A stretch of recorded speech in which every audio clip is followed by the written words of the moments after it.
Hello everyone. What we're going to do in this video here is talk about another great tool to use when solving triangles. We've already learned about the law of sines, now we want to learn about the law of cosines. I like to think of the law of cosines as the generalized Pythagorean theorem. I'll talk in much greater detail about that in just a moment, but let's first recap what we know so far. The one tool that we've learned so far is the law of sines. So what the law of sines says is we're given a triangle, the ratio of the sine of the angles to their opposite sides are always equivalent. So this is a great tool to use. And we learned that this works in certain situations. Now, I don't have a lot of these memorized. You'll see once we start doing more examples that whenever I'm looking at a triangle I need to solve, I think about what pieces I have, what pieces do I need, and which tool is going to be useful, the law of sines and the law of cosines. But just for those who maybe are really good at memorizing and, I don't know, like to have kind of this stuff really nice and organized, you can really use the law of sines in two situations. Case one, if we know two angles. If we know two angles and we need to know at least one other side, remember we need three pieces of information, we can use the law of sines. So there was kind of two pictures I could draw you if we know two angles. Let's say this is A. We know angle A, we know angle B. And let's say we know the side in between them. This would be A, this would be an A, an angle. So this is angle, not angle A. Angle, side, angle, triangle. Okay, and what's great about an angle, side, angle, triangle, well, specifically if I know two of the angles, I can easily find the third, which is great. And I would have enough pieces of information to find another angle or to find another side. So for example, you'd be able to figure out side length C. You would be able to figure out angle C. You would then be able to figure out side B here because you could take B over the sine of B would be equal to C over the sine of C. The only piece of information you wouldn't have is B, and you could solve for it. And you could do the same thing with side length A. Okay, you could do A over the sine of A would be equal to, you would know C, you would know the angle C, you would do A over the sine of A is equal to C over the sine of C, and you could use that to solve for A. So that's why the law of sines is great for this type of triangle. And you would really have the same strategy. You would really have the same strategy if you knew two of the angles. Let's say A and B. But let's say you didn't necessarily know the side in between them. Maybe you know this side length here, B. We would call this a side angle angle triangle because we know a side and an angle, but we don't know the side in between the two angles. That's why this is an SAA triangle. Similarly, the law of sines is great here because, again, we can easily figure out what this third angle here would be. You can figure out C just by knowing that the sum of the angles equal to 180 degrees. So let's write C up here, a big C for angle.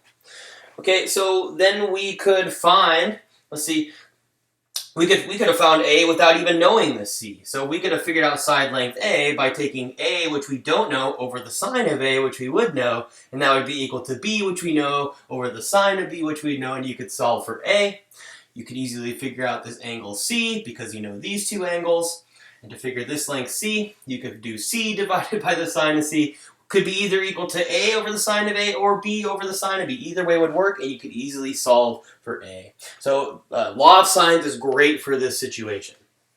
Okay, there was another situation which we had to be a little bit careful about. Out of all possible triangle combinations, when you know two angles, man, that's the best possible case.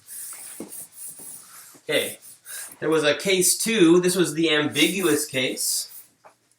We have to be careful here. Ambiguous case. Okay. So let's kind of draw three pictures here because we can get three different situations. So we saw in the last video when we were solving the SSA triangle, you could get two solutions, one solution, or no solution. So let's draw that. We'll draw three different pictures. So let's say we know this angle A. Let's do it a little bit better. Okay. So let's say we know this angle A, and so this would be B, so this would be side length B. And let's vary the length of A. Okay, so in one case, so let's say I draw it here, and this is angle A, or sorry, this is side length A. This would be a side-to-side angle, or the way to remember you're in the tricky situation is this is the ASS triangle. So for this possibility, we wouldn't necessarily know angle C, so I would know two sides in an angle, but then the question is, because this angle can move, how could I possibly set up this triangle? So we wouldn't know this side, and we wouldn't know this angle, and we wouldn't know this angle. Well, if this length A here is long enough, if it's long enough, it won't be able to, you won't be able to kind of move it, you won't be able to kind of move it, kind of rotate it to make it make a triangle and keep this angle A intact. So here we would have one possible triangle, but if A was just a little bit shorter, so here is B, if A was just a little bit shorter, so here's angle A, well, you could get two triangles. This would work, but you could kind of rotate this in if you kind of think about this symmetric line right here. So we could get either this triangle, or we could get this larger triangle. So this A here could move. You could possibly get two different triangles, and you'll have to pay attention to that. But if A is super small, like, I don't know, super small, then this length A here won't be long enough to connect to make a triangle. So for the ambiguous case, the SSA, you have to be a little bit careful. You're given two sides in an angle, but you don't necessarily know the angle in between the two sides. You have to be a little bit careful. You could have one unique triangle, you could get two different triangles, or you could get no triangle at all. You've got to be careful in that case. Here, we'll also use the law of sines. We'd also use the law of sines, because let's examine over here. If this is an angle B, we're trying to figure out B. Well, I could do A, which we know, over the, or how about we do the sine of A, which we know, over the length A, would be equal to the sine of B, we don't know, over B. So we could solve for the sine of B, and then use sine inverse to figure out what this angle would need to be here. Similarly, you could do that with all of these to try to figure out what angle B would be. You would have to be a little bit careful. We have to remember that sine inverse only spits you out angles, I guess if we're working in degrees, between negative 90 degrees and 90 degrees. So you have to kind of pay attention that it's only going to spit you out the possible acute angle.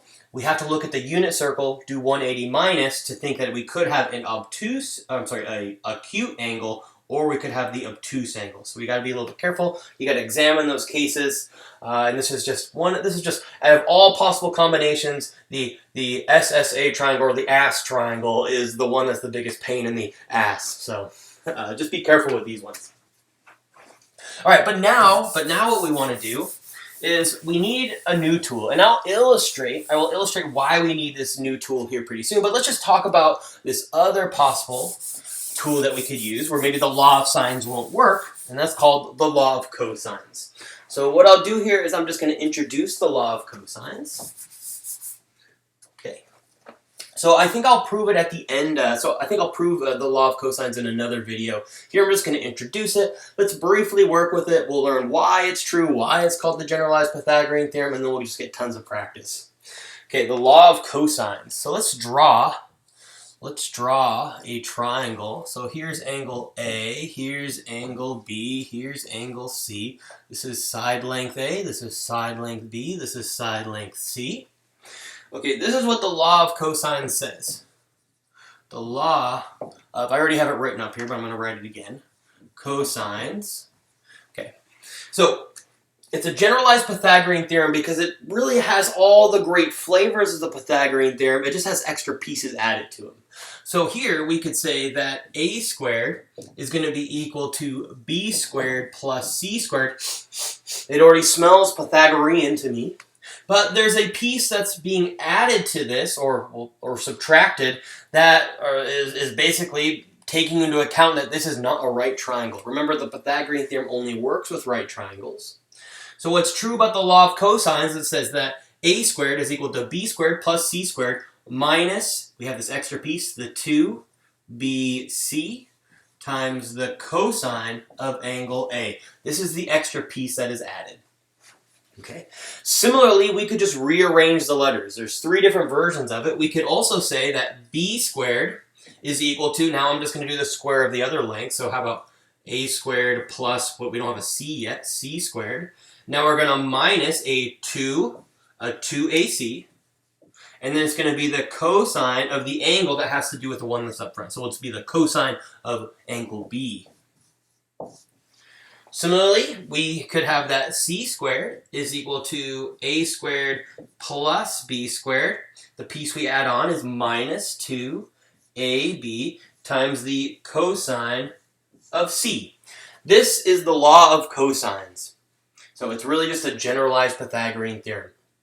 And I would like to illustrate here really quick about why it's kind of a generalized Pythagorean theorem, is notice what happens if these angles here are 90 degrees. So if angle A is 90 degrees, so that means that this is 90, we would have this triangle. So this would be our A, this would be our B, this would be our C, this would be side length A, this would be B, this would be C. Okay, so we'd have a squared would equal to b squared plus c squared, but what's the cosine of 90 degrees? The cosine of 90 degrees, well, that's on the unit circle. That means we've rotated 90 degrees. The x-coordinate here is 0. So if a is 90 degrees, this really just becomes the Pythagorean theorem. If I cover this piece up, there we go. It's the Pythagorean theorem when this angle becomes 90. Now it would be the same thing if we did this with any of these. Similarly, if b was equal to 90 degrees, well, this would be 90, this would be b, this would now be the hypotenuse, this would be a, this would be c, and so I guess this here would be angle A, this here would be angle C, and this is angle B right here, which is 90 degrees. Well, cosine of 90 would be 0, this piece would get covered up, and we'd have b, which is the hypotenuse. The square of the hypotenuse is equal to the sum of the square of the legs. So, and you could do the same exercise with angle C, but this is why I like to think of it really as the generalized Pythagorean theorem. It works for all triangles. Okay, cool. So let's go ahead and use this for a couple of examples, and let's see why we actually need the law of cosines and why sometimes the law of sines isn't going to help us. So let's get some practice with using this before we prove it. The proof isn't terrible, and for those of you who are going on to take, specifically if you have to go all the way to Calculus 3, this law of cosines is such a great tool, and it's really a good thing to keep in the back of your mind. Law of cosines pops up. It pops up often. It's useful. Okay, let's do a couple quick examples. Okay, so we're not going to solve an entire triangle, but we'll solve pieces of it. Once we prove the law of cosines, then we'll go on and talk about using both the law of sines and cosines to solve triangles. So let's say we have the following triangle. Let's say they just give us a picture rather than just saying angles and sides. So this is C. How about this is B, and this is A. Let's say they tell us here that this is 18 and that this is 15. Okay, and we know that angle A is 108 degrees, let's say. This is the information they give us. And for right now, just for this problem, let's just try to find side length A. Let's put this in a different color. Let's put this into a different color, A. So this is A. This is what we're looking for. We need to find A. Find A. So it's like, oh, found it. We need to figure out the value of A. Okay, so I guess right off the bat, notice what type of triangle this is. Not that it really matters, but it's good to kind of know the lingo. Well, I know two sides, and I know an angle, but specifically I know the angle between the two sides. So this would be a SAS triangle, side, angle, side, triangle, side, angle, side. I know the angle in between two sides. This is a situation where we're going to have to use the law of cosines. And let's just see why. Let's say that you tried to use the law of sines here. So let's just try. Let's try. Well, I would need to figure out what length A is. So let's do A over the sine. Well, we know what angle A is. It's 108 degrees. But now I have to set up with the ratio of another side and another angle. So if we try to do it with B, okay, well, I know what side length B is. That's 15. But I don't know what angle B is.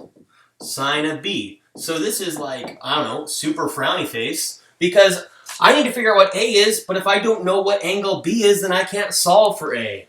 Bummer. But even if you did A over the sine of 108 degrees and you tried to use C, we know that side length C here would be 18, but I don't know what these angles are. So that's a bummer. I don't know what angle C is. This is tough. I can't figure out side length A. Double bummer. Double bummer. Okay, so we pretty much have to have a different tool here for us to be able to figure out A. Okay, so let's try. So this is where the law of cosines is going to come in handy. I'm going to go ahead and erase this. Can't use the law of sines. But the law of cosines here should be helpful. And now the question is what version of the law of cosines do I want to use? Well, if I'm looking for side length A, I want to use the version of the law of cosines that starts with the A squared. So let's see if it'll work out. Does the law of cosines have enough information for me to figure out what A would be here? So let's try it. So we would have that A squared would be equal to B squared plus C squared minus a 2BC times the cosine. Now, what angle goes in the cosine, it matches up with the first letter out front. So this would be cosine of angle A. Okay, do we have all the information? So here's A squared. Okay, what is B? Okay, if I want to label these, 15 here is B.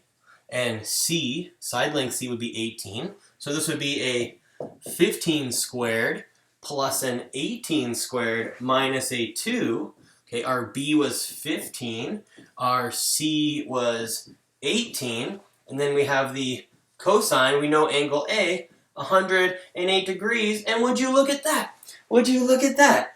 I have all the information I need to figure out what A is. I have A squared here. I don't have any variables here. This is now something I can just plug into the calculator, and that's exactly what we're going to do here.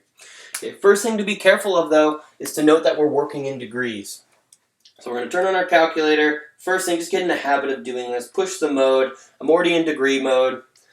So we're going to stay in degree mode. We'll just type this in. I'm just going to type this in one foul swoop. I'm just going to do 15 squared plus 18 squared minus 2 times 15 times 18 times the cosine of 108. Close that parenthesis. And what I have here is that A squared, let's use the blue marker. Here we have that A squared is approximately equal to 715.869177. So if you kind of like to see what I typed into my calculator, hopefully that's helpful. This is exactly what I've typed in. You can pause the video and take a look at that. Okay. So now we're going to want to square root both sides. Now, this is a rounded version. I know I went out to 6 decimal places. This is a rounded version. So what I like to do is I'm not going to retype this into my calculator and then take the square root of it. If I actually want to know exactly what A is exactly equal to the square root of everything we have up here. 15 squared plus 18 squared minus 2 times 15 times 18 times the cosine of 108 degrees. So this is the exact value of A, so I'm not doing any rounding here. Notice I also didn't do a plus or minus here because we're thinking that A is a physical length, so we don't want to think about this length as being negative. But if I already have this typed into my calculator, what's a really nice trick to use is to remember that whenever you square something, or let's say whenever you square root something, the square root is the same as taking a number to the 1/2 power or a to the 0.5. So since I already have what A squared would be what? would have my calculator 715.869177. Well, what I can do here is instead of, I don't know, hitting the square root button, is I could just hit the caret button. I just need to take the square root of this, hit the caret button, and then just put 0.5. 0.5. So I'm taking my previous answer and I'm square rooting it by raising it to the power of 0.5. We can go ahead and hit enter. And then we have what side length A would be. So it looks like 26.177, I'm sorry, 26.7557367.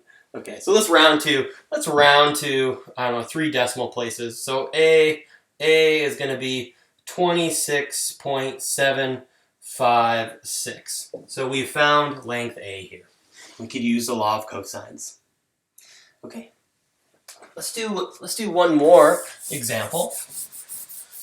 This is one more example for this video. We'll prove the law of cosines, and then we'll do a lot of examples with using both the law of sines and the law of cosines to solve triangles. Okay.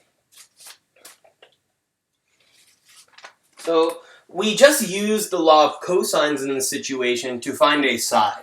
There are situations where we could also use the law of cosines to find an angle.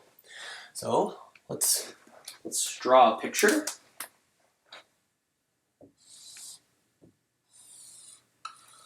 Okay, so let's say this here is A, this is B, this is 20, this is 10, and this here is 12.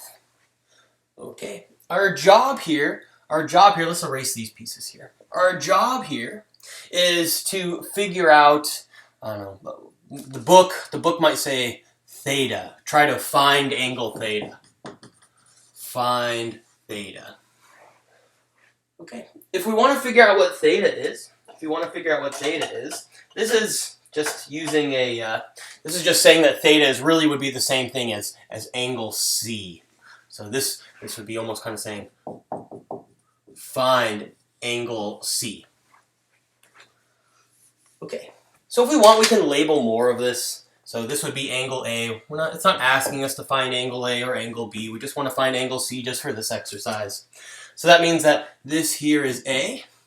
This over here would be B. And this here would be length C.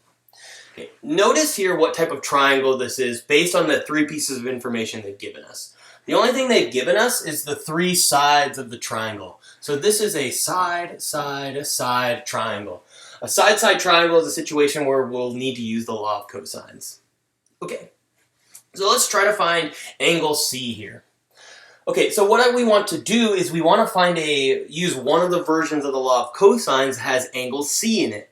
And that's the one that has to start with a C squared out front. So this will be side length C squared will be equal to A squared plus B squared minus a 2AB times the cosine of angle C. So notice here that I know what A, B, and C are. I just don't know what the cosine of C is. So from here you could plug in your A's and B's and then you could solve for the cosine of C, but I'm going to solve for the cosine of C right off the bat. So I'm going to write the cosine of C. So I'm going to do a couple algebra steps here. But this is going to be equal to, well, let's see. I want to basically isolate this piece. So the first thing I'm going to do is I'm going to subtract A squared from both sides. So I have this C squared. I'm going to subtract A squared from both sides. Then I'm going to subtract a B squared from both sides. So now I kind of have still a negative 2AB times the cosine of C. We're just going to divide both sides by negative 2AB. So what I've done here is I've just taken the law of cosines with the one that has angle C in it, and I've solved for the cosine of C in terms of the side lengths.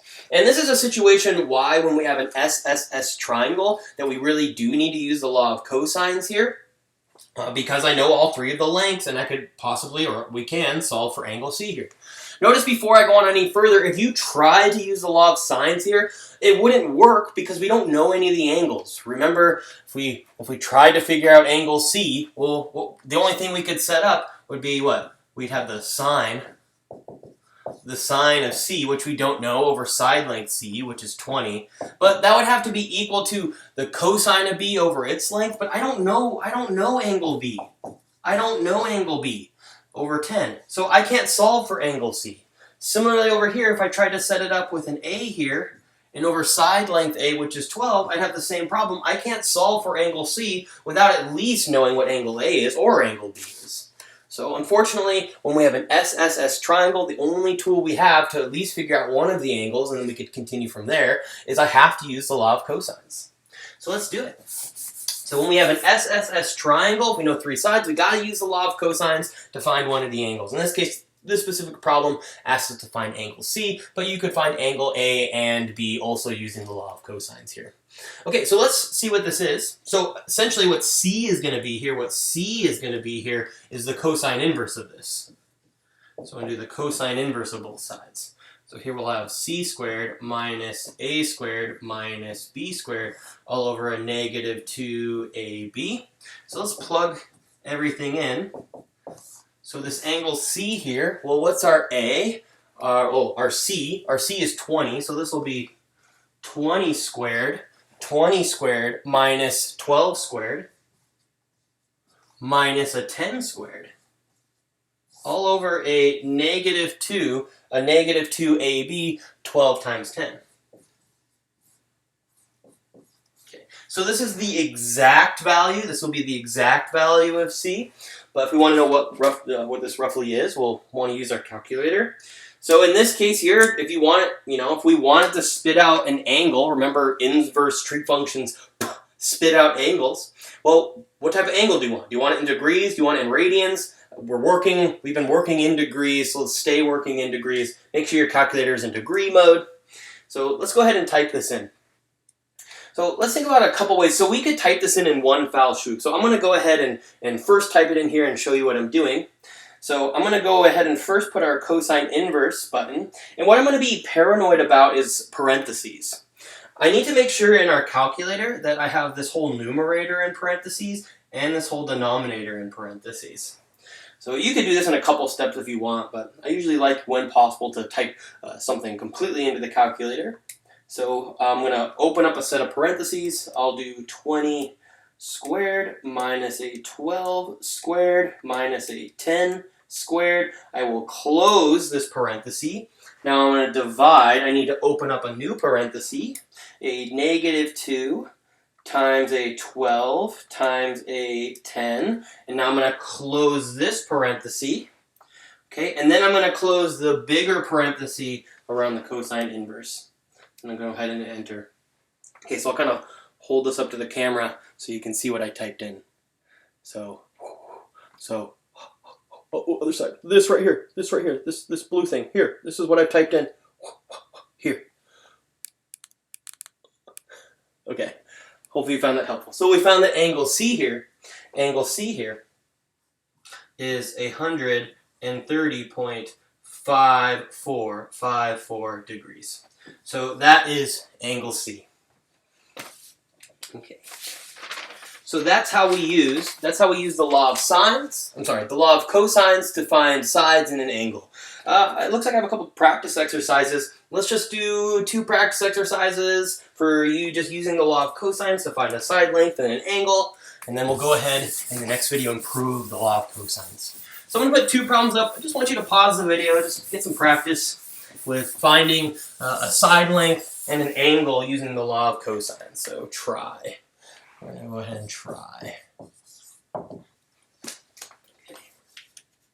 Let's say we know that this length is 2. We know that this length is 8. Now the book is going to throw different letters at you. So let's say this is x, this side length x, and let's say that this angle here is 88 degrees. Okay, your job is to find length x here. So go ahead and pause the video and try to find length x. Okay, let's do it. Now, when I'm looking at this, if I'm trying to find length x, notice right off the bat, I already know this is the law of cosine section, but if you try to use the law of sines here, it's not going to work out. if you try to set up x over the sine of 88 degrees, and that would be equal to, well, you could do 8, but then I'd have to know what this angle is over the sine.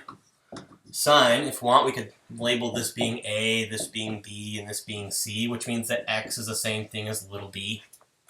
Well, I don't know angle A, so this isn't going to help us. And even if you tried to set it up with B, even if you tried to set it up with C, you'd have a 2 over the sine of C. But again, I don't know what angle C is, so we're out of luck using the law of sines. We got to use the law of cosines. Okay.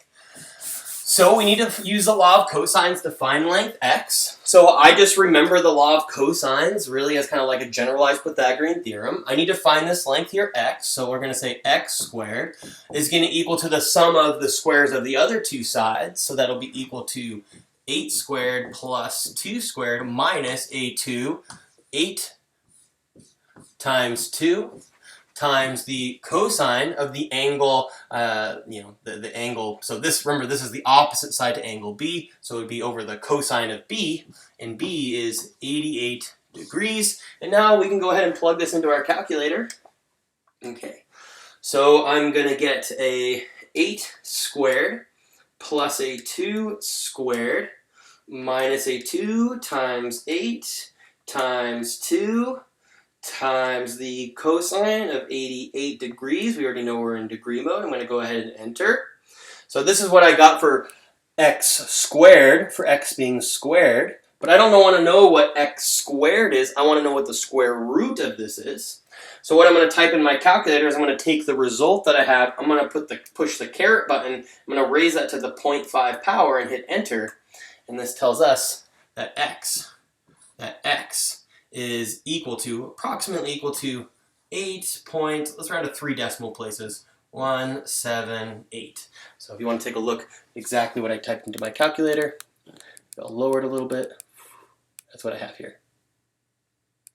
Okay, so that's how we can use the law of cosines to find a side. Okay, let's do one more try exercise. How about we try to find an angle?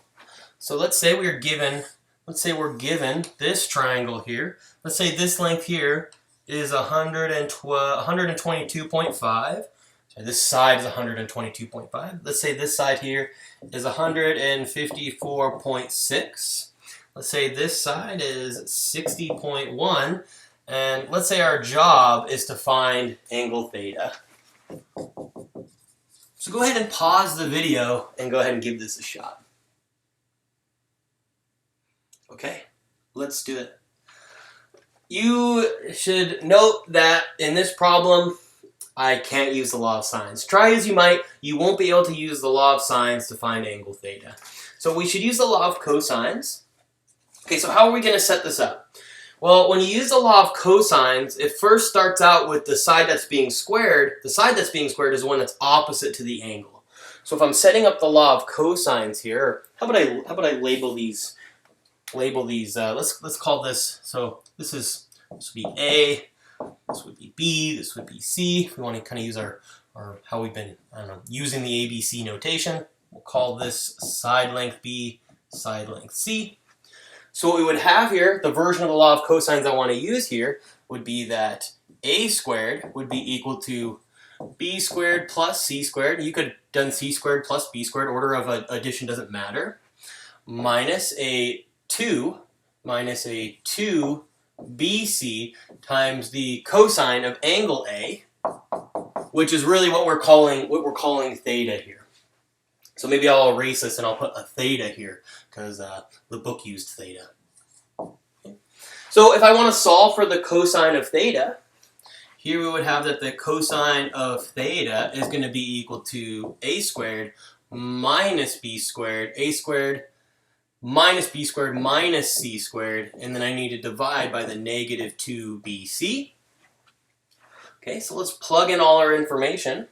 Here we have that the cosine of theta, well, what's our A? It's going to be 154.6 squared minus our B, which is 122.5 squared, minus I'm running out of board space here, minus a 60.1 squared all over a negative 2. Our B is 122.5 and our C is 60.1.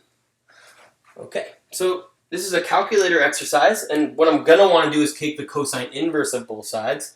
So theta is going to be equal to the cosine inverse of this stuff. So let's type into our calculator. Let's figure out what theta needs to be. Okay, so theta, so I'll do the cosine inverse. Okay, I'll open up a set of parentheses to include this entire numerator. Okay, I'll do a square set of parentheses here. And I need to also include the denominator in parentheses. Okay, so cosine inverse, at least on my calculator, already opens up a parenthesis. I need to introduce a new parenthesis for my numerator. So 154.6, close that parenthesis, and I'm going to square that. Okay, then I will subtract 122.5, and we're going to square that. Oh, I need to, here we go. So open up a parenthesis, 154.6 squared minus 122.5 squared minus a 60.1 squared. Okay, close the parenthesis on my numerator. Division, open up a parenthesis for my denominator, negative 2 times 122.5 times 60.1. Okay, now I'm going to close the parenthesis on the denominator. Now I'm going to close this parenthesis for the end of my cosine inverse. Go ahead and enter. And this is telling me that theta is approximately equal to 111.025 degrees. That's what I have here. Okay, so let me go ahead and show you exactly what I typed into my calculator. Okay, so that's how we can use the law of cosines to find an angle. Okay, in the next video, we're going to prove the law of cosines and get a lot of practice solving non-right triangles. We'll see you there. Take care.